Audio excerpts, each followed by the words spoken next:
camping under a sky full of stars, miles away from the chaos of everyday life. Now imagine that peace shattering overnight, leaving 2 women missing. A frantic search, and a double murder with no answers. This isn't fiction. This is the haunting mystery of Keelan Schultz and Crystal Turner. A case so baffling, even seasoned investigators hit dead ends. Who were they? Why were they targeted? And why, years later, is their killer still walking free? Keelan Schultz, 24, and Crystal Turner, 38, weren't just names in a headline. They were vibrant souls deeply in love. Keelan, free-spirited, working at a local coffee shop. Crystal, a respected nurse, known for her contagious laugh. They'd just married weeks before their trip to Utah's wild landscapes. Friends called them inseparable. Their Instagram, full of mountain hikes, campfire kisses, and dreams of a quiet life together. But that dream was about to collide with a nightmare. It was August 2021, the Utah desert near Moab, a place of raw, breathtaking beauty, red rock cliffs towering under an endless blue sky, sunsets that painted the dust in gold and crimson, silence so deep you could hear the wind whisper through the sagebrush. For Keelan Schultz and Crystal Turner, this was freedom. This was paradise. They'd driven their van deep into the dispersed camping areas of Grand County. No reservations, no crowds, just them, the open land, and the stars. They'd been married only weeks before. This trip was their celebration, their escape. Keelan, 24, with her easy smile and adventurous spirit. Crystal, 38, the grounded, caring nurse. You could see their happiness in the photos they took. Crystal laughing, head thrown back, Keelan grinning behind the wheel of their van. They were deeply in love, building a life together. Their dream? Simple. Peace. Nature. Each other. For the first few days, that's exactly what they found. Bliss. They hiked the dry washes, marveling at the ancient rock formations.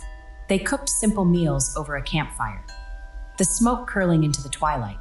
At night, they'd lie side by side in their van, the roof open, counting shooting stars, the desert wrapped around them like a protective blanket. It felt safe. It felt like home.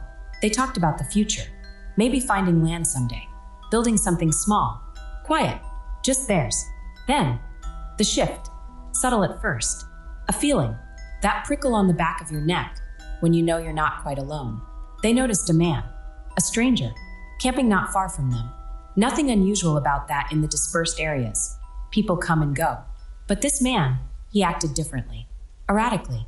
They saw him wandering near their campsite, not just passing through, but lingering, watching. His movements seemed off, unsettling. Keelan and Crystal were independent, resourceful women. They weren't easily frightened. But this man, he unnerved them. There was something in his stare, something in the way he moved through the scrubland near their van that felt wrong, out of place, like a shadow that didn't belong under the bright desert sun. They tried to shrug it off. Maybe he was just odd. Maybe they were overreacting. But the feeling wouldn't leave, a low hum of anxiety beneath the surface of their peaceful getaway. One evening, the unease sharpened into real fear. The man came closer, too close. Maybe he approached their camp. Maybe he said something strange. The details are heartbreakingly sparse, but the impact was crystal clear. They felt threatened, genuinely scared. They decided they needed to move. Immediately, this spot they'd chosen, this little piece of desert paradise, no longer felt safe. They would pack up first thing in the morning, find somewhere else, somewhere far from this unsettling presence. On August 13th, Keelan did what many of us would do when feeling vulnerable far from home. She reached out to someone she trusted, her dad. She sent him a text message, simple words carrying a terrifying weight. Creepy guy nearby. Scared us. Moving spots tomorrow. Read those words again. Creepy guy. That's the phrase burned into this tragedy. Not annoying neighbor. Not weird hiker. Creepy guy. Scared us. Crystal, the nurse used to handling pressure. Felt scared. Keelan, the free spirit, felt scared. Together, they felt scared enough to abandon their campsite. Scared enough to text a parent hundreds of miles away. Scared enough to plan an escape at sunrise. That text, those 11 words.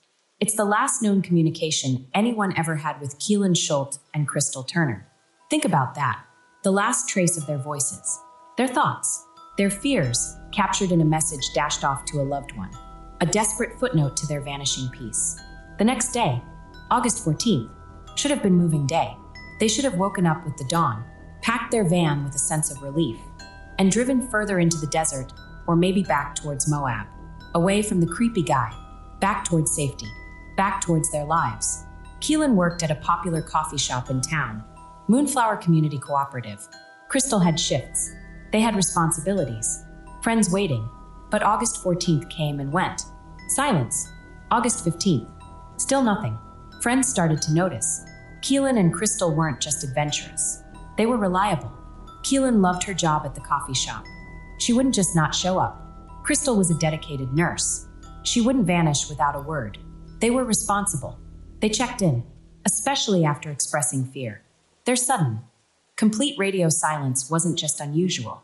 It screamed that something was wrong. Deeply, terrifyingly wrong. Imagine being their friends in Moab. First, a day passes. Maybe they're just enjoying the solitude. Out of cell range, but a creeping doubt sets in. You remember Keelan's text. The creepy guy. The fear. You call. No answer. Texts go unread. Hours stretch into another day.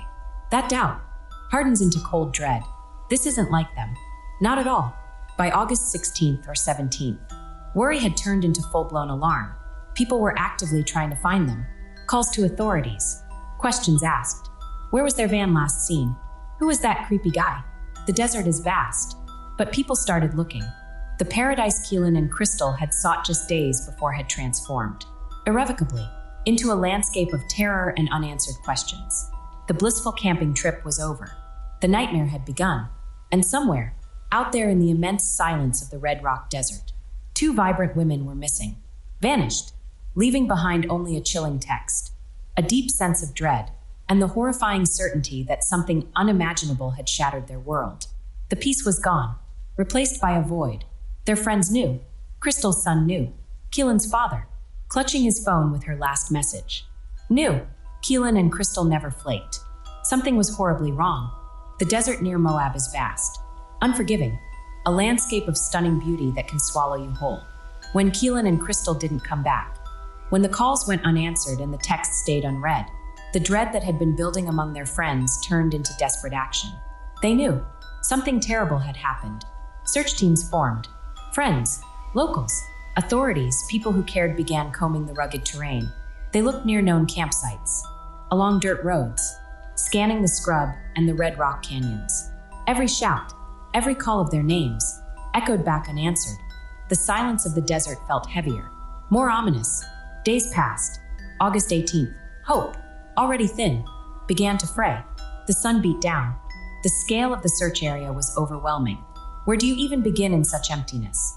Then, a discovery, not by a trained searcher, but by a hiker. Someone out enjoying the very wilderness Keelan and Crystal had loved. This hiker ventured off a trail, drawn perhaps by curiosity or unease, towards a creek bed. What they found there shattered any lingering hope. In that creek, about a mile from where Keelan and Crystal had last parked their van, lay their bodies. The scene was brutal, unthinkable. Both women had been shot to death. The violence was stark, senseless. There was no sign of robbery. Their van, just a short distance away, hadn't been ransacked. Valuables, personal items, were likely still inside. There was no clear motive staring back at the first responders who arrived. Just raw, shocking brutality inflicted in a place they had chosen for its peace, for its escape from the ugliness of the world. A place meant for love, and Starlight became a place of horror. The scene painted a chilling, confusing picture. Their van sat nearby, abandoned. The keys were still inside, like they'd stepped out for a moment, expecting to return. Near the van, their camp chairs were knocked over, tipped onto the desert floor. Was this evidence of a struggle, a desperate fight against an attacker? Or did it suggest something else? An ambush so sudden they never had a chance to react? The overturned chairs became silent. Haunting questions, symbols of a peace violently interrupted. The timeline was frustratingly foggy. When exactly did this horror happen? How long had they been lying there in that creek bed, undiscovered, while the sun rose and set, while the desert creatures went about their lives, while people back in Moab worried and searched? The uncertainty added another layer of cruelty to the tragedy. Autopsies would soon provide grim clarity. They confirmed what everyone feared, but couldn't bear to fully grasp. Keelan and Crystal had been dead for days. likely since shortly after Keelan sent that chilling text about the creepy guy. While their friends grew anxious, while calls went unanswered, while the first searches began, Keelan and Crystal were already gone. Their bodies lay in that isolated creek, hidden by the rugged landscape, victims of a violence no one witnessed. Think about that. For days, they were out there, alone, the desert wind blowing over them, the stars appearing night after night in a sky they could no longer see. The world, their world in Moab, their families far away, kept turning. People worked, laughed, argued, slept. Life, oblivious, continued its relentless march. But for Keelan and Crystal, time had stopped, snapped violently in an instant. The vibrant energy, the laughter, the plans for the future, all extinguished, left behind in the dust and the silence. The discovery wasn't just finding bodies. It was the confirmation of a nightmare. It was the end of hope for a different outcome. It transformed a search fueled by worry into a crime scene shrouded in grief and profound questions. Who could do this? Why? What darkness had followed them into their sanctuary? Or been waiting there? The van, keys inside, a silent sentinel. The chairs, knocked over, a frozen moment of chaos. The creek bed, a tragic final resting place far too soon. These images weren't just details. They were fragments of a story brutally cut short. They spoke of lives interrupted with savage suddenness, lives filled with love and adventure, ended in fear and confusion, left alone under the vast, indifferent desert sky while the world they knew, unaware of the depth of their loss, kept turning. The search was over. The much harder journey for answers, for justice, had just begun, and the weight of that discovery, the sheer, senseless horror of it, settled over everyone who knew them, and everyone who would come to learn their names. The peace they sought was gone, replaced by a scene of unimaginable violence. No robbery, no clear motive, just brutality in a place meant for sanctuary. And the haunting truth, they'd been alone out there for days, while the world kept turning. The discovery of Keelan and Crystal's bodies plunged the Moab community into shock and grief. The questions were immediate and overwhelming. Who? Why? But as investigators began piecing together their final days, a deeply unsettling detail emerged, a chilling overlap in time and place with another, highly publicized tragedy unfolding in the exact same desert landscape. It's a connection that sent ripples of unease far beyond Utah, making an already horrifying case feel even more sinister. Just days before Keelan Schultz and Crystal Turner were killed, another young couple was camping in the Moab area.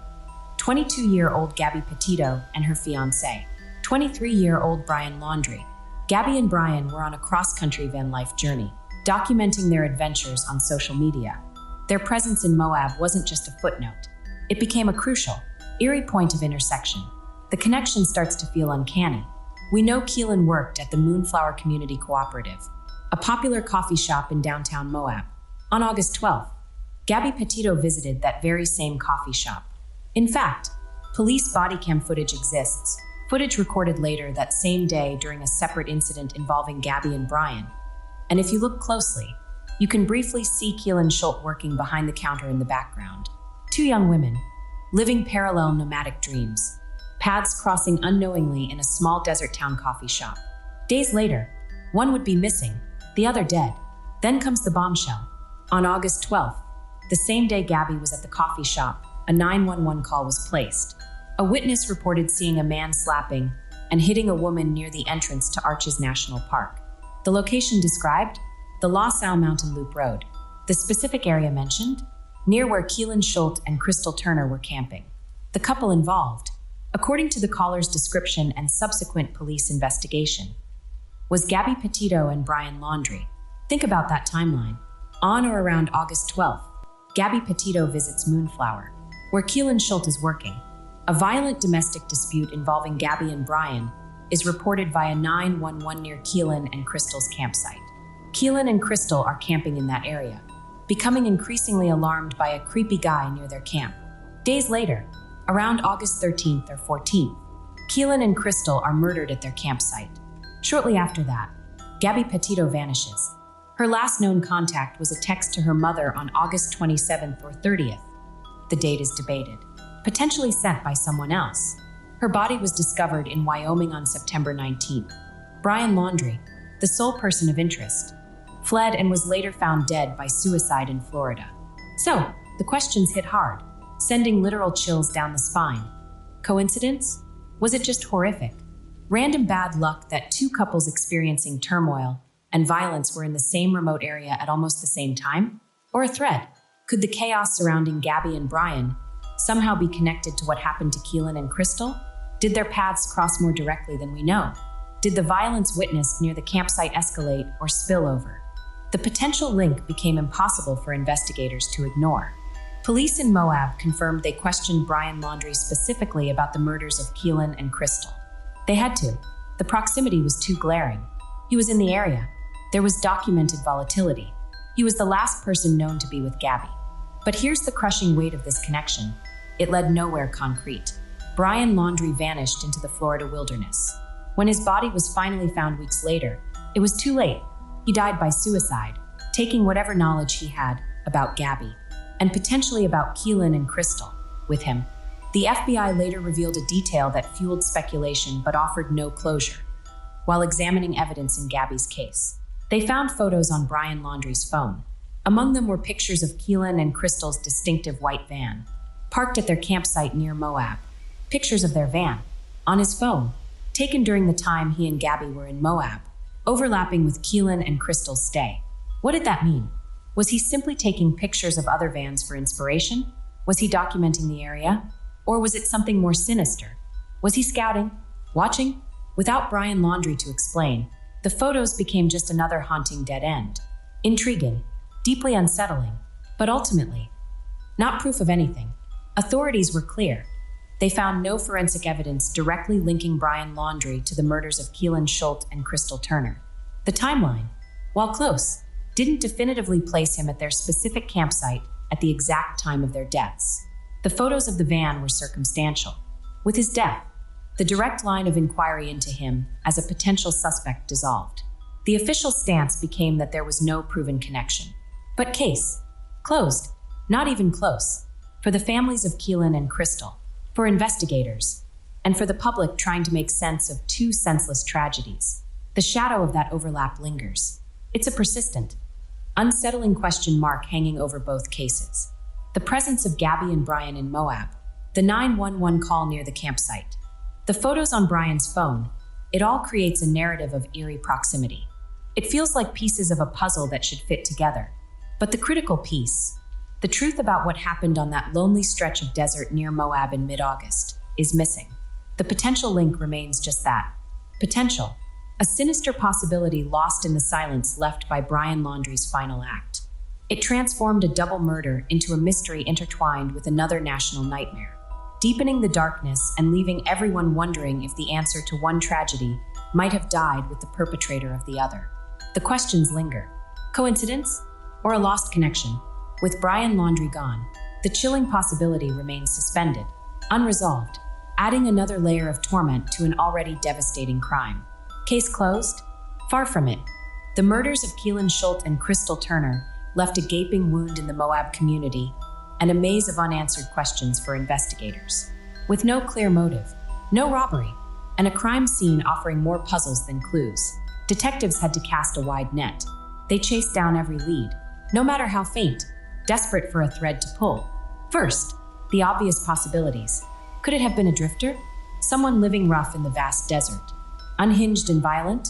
They combed records, talked to locals about suspicious transients, followed tips about odd characters seen in the area, but nothing solid emerged. No name, no face, no history that definitively matched the horror inflicted on Keelan and Crystal. Then, the darker thought, a serial killer? Was there someone moving through remote camping areas, targeting vulnerable people? Investigators looked at unsolved cases regionally, searching for patterns, similar methods. But Keelan and Crystal's murders seemed isolated. Brutal, yes, but lacking the specific, repeating signature often seen in serial crimes. No clear link to other victims emerged. What about a hate crime? Keelan and Crystal were a married lesbian couple camping openly. Could bigotry have been the motive? Detectives explored this angle deeply, examining local sentiments, searching for any evidence of targeted hostility. They found no hateful messages left at the scene, no prior reports of threats specifically against them in Moab.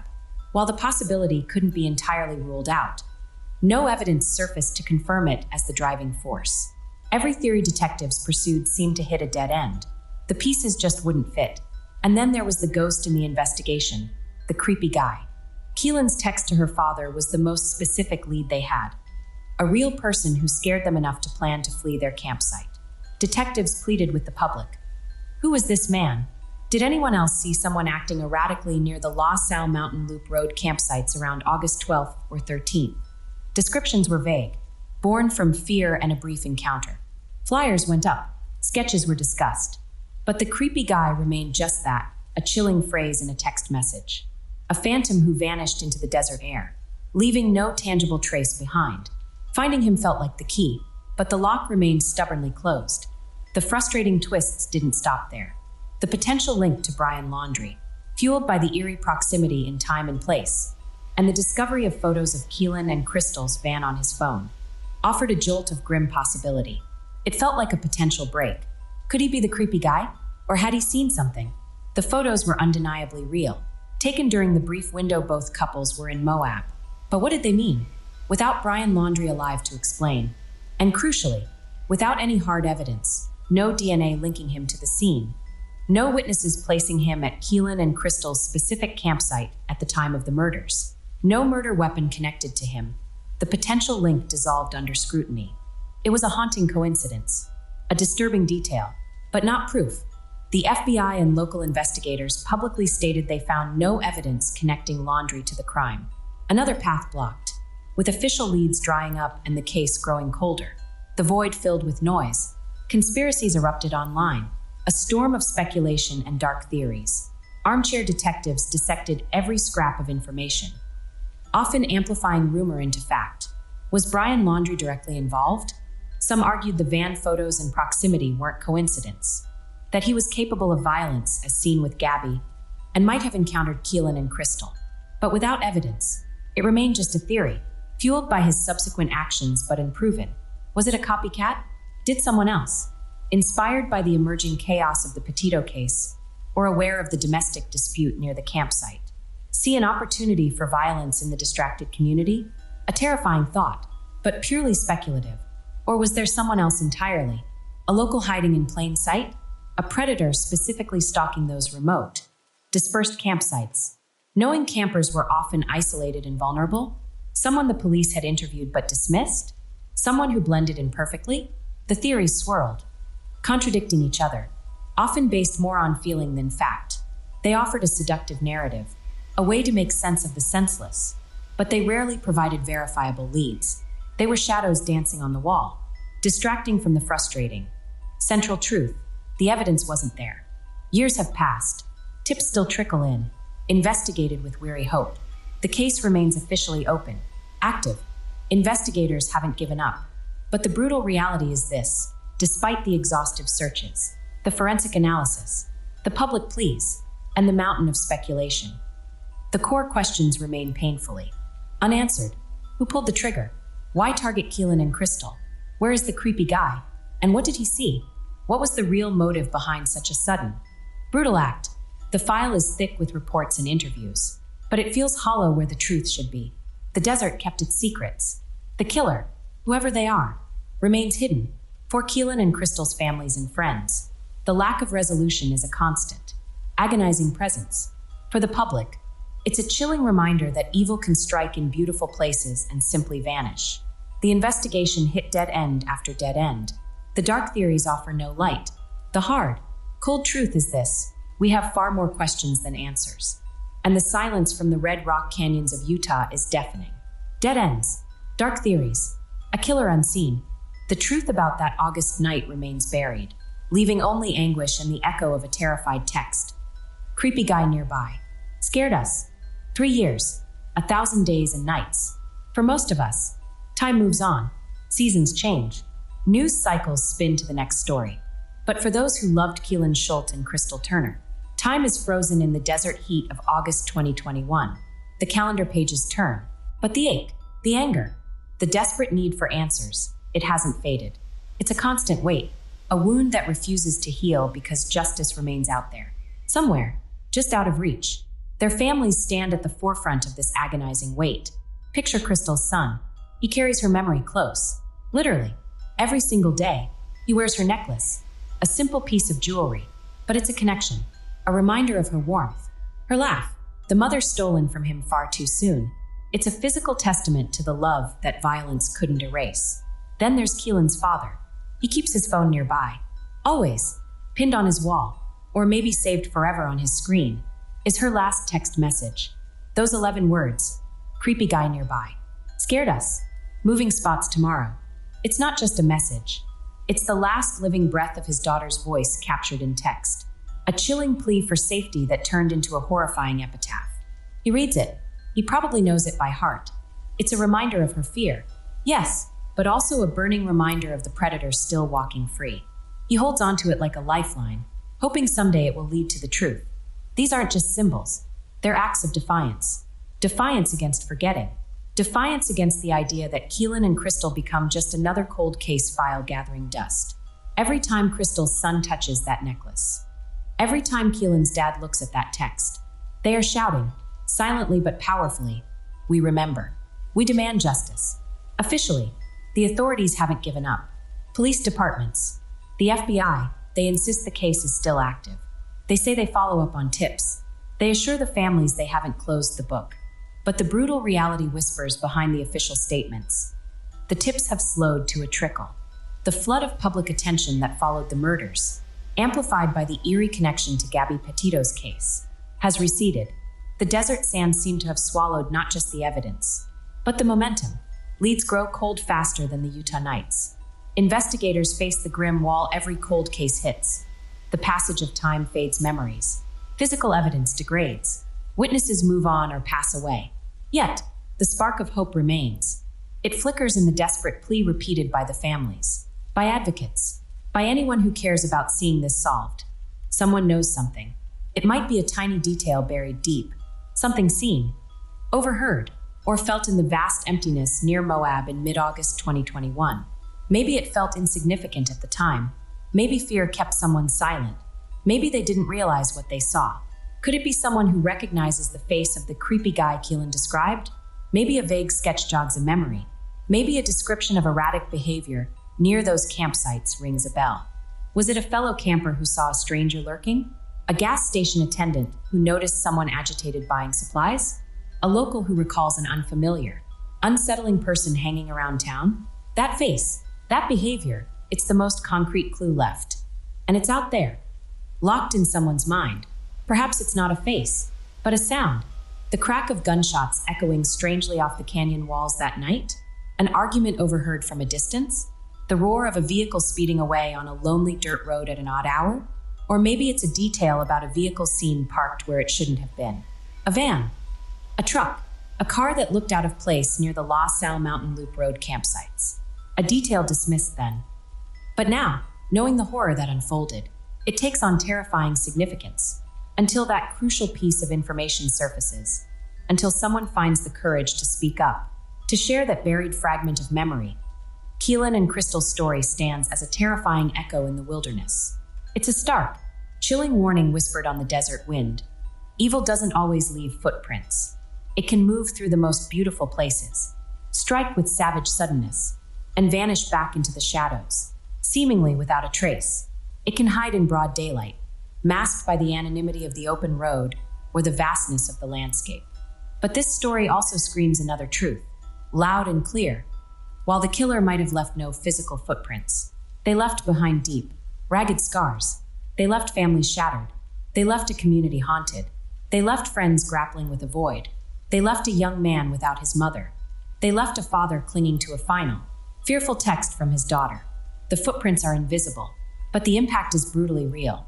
It's in the tears that still fall 3 years later. It's in the birthdays celebrated without them. It's in the weddings they'll never attend. The grandchildren they'll never hold.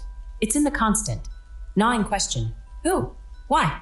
Evil might not leave footprints, but it leaves people. People screaming, not in the moment, but for years, for decades, screaming into the void for closure. Screaming for the simple, fundamental right to know who took their loved ones and why. Screaming for the chance to look the killer in the eye and say, "We know." screaming for the fragile peace that comes with justice. However delayed, Keelan and Crystal are gone, but they are not forgotten. Their names are spoken, their photos are held, their love story is remembered. And as long as their families stand defiant, as long as that necklace is worn and that text message is pinned to the wall, as long as the question, who killed Keelan Schultz and Crystal Turner, hangs in the air, the scream for closure continues. It echoes through the Red Rock Canyons, through the years, demanding to be answered. The case is cold, but the fire for justice still burns. The desert holds its secrets close, but the memory of Keelan and Crystal, and the furious demand for answers, refuses to be buried by the sand or silenced by time. The scream for closure echoes on. The story of Keelan Schultz and Crystal Turner ends in shadows. We stand here, years later, facing the harsh, unresolved truth. We might never know who pulled the trigger. We might never understand the why behind that brutal night in the Utah desert. That uncertainty is a heavy burden, a dark space where answers should be. But listen closely, because in that darkness, there shines another truth, bright and undeniable. Keelan and Crystal were so much more than victims of a senseless crime. They were vibrant, courageous souls who lived life on their own terms. In a world that can be quick to judge, slow to accept difference, they were rebels. Rebels armed not with anger, but with love. They chose each other, fiercely, unapologetically. They built a life together rooted in that love. They stood side by side, partners in every sense. They looked out at a world that could sometimes be harsh, and instead of shrinking back, they embraced adventure. They chased the open road, the mountain air, the wide skies. They found beauty in remote places, peace under the stars. They chose freedom. They chose nature. They chose the simple, profound joy of being together, exactly as they were. Think about that courage, to live openly, to love openly, to seek out solitude in the wilderness, trusting in each other and the beauty around them. That takes a special kind of bravery. It takes a spirit that refuses to be confined.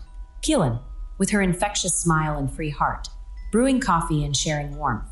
Crystal, the healer, the nurse, grounding them with her strength and laughter. Together, they were a force, a testament to what it means to truly live authentically. That spirit, that love, that defiant choice to embrace life and each other. That is their true legacy. It cannot be erased by violence. It cannot be buried by unanswered questions.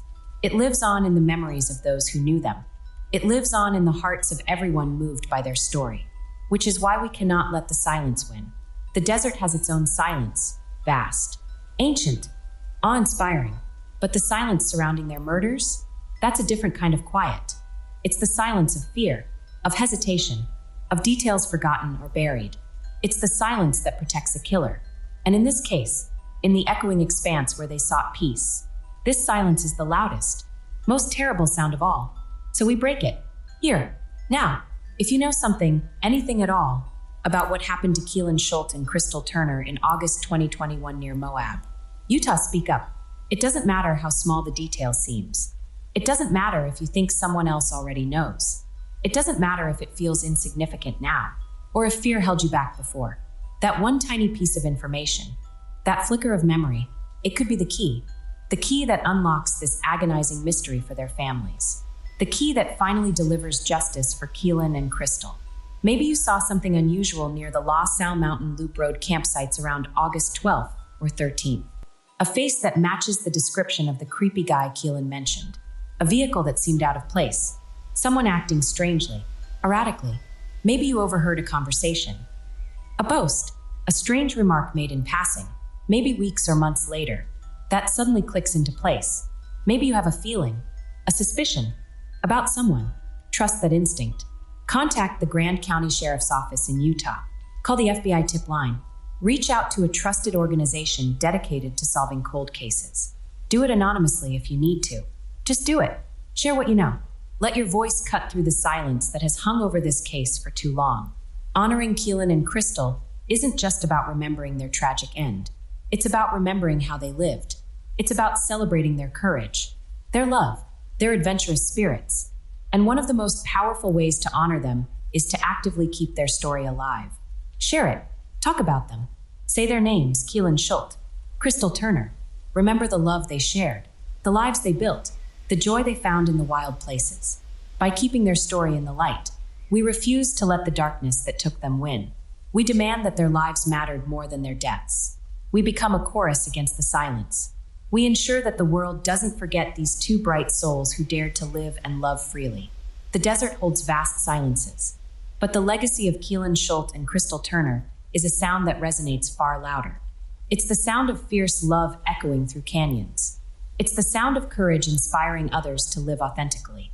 It's the sound of a community, and people everywhere, refusing to let their light be extinguished by unanswered questions. We might not know who pulled the trigger, but we know who Keelan and Crystal were. Rebels, lovers, adventurers. Their story isn't over. Speak up, break the silence, honor their journey, and in doing so, help bring a measure of peace to the beautiful, echoing spaces they once filled with life and love. Their light endures. Break the silence.